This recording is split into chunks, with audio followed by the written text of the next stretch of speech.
আপনি বিসিএস পরীক্ষা দিয়ে উত্তীর্ণ হওয়ার পরে আপনার স্যালারি কত হবে সেটা কি আপনি জানেন?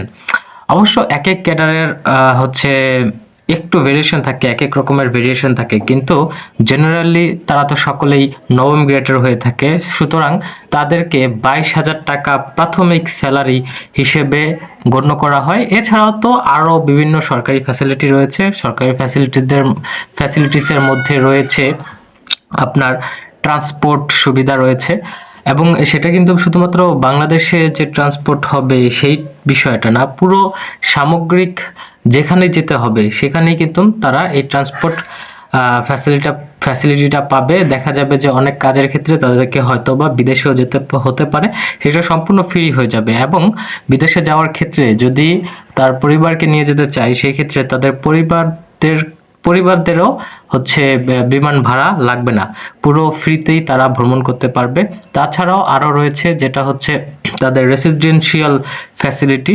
তাদেরকে হচ্ছে একটা হয় মাসিক ভাড়া দেওয়া হবে থাকার জন্য, বাসস্থানের জন্য, অথবা একটা বাসস্থান তাদেরকে প্রোভাইড করা হবে। এছাড়াও চিকিৎসা ফি, ইন্স্যুরেন্স ফি, এগুলো তো আছেই, এগুলো তাদেরকে দিবে।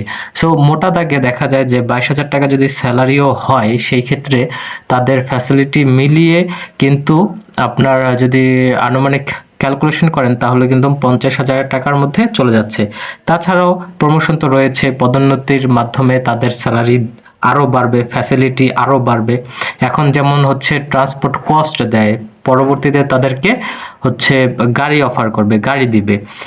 সো সরকারি চাকরিতে আপনার তো জব সিকিউরিটি তো রয়েছেই, তাছাড়াও এত এত ফ্যাসিলিটি রয়েছে।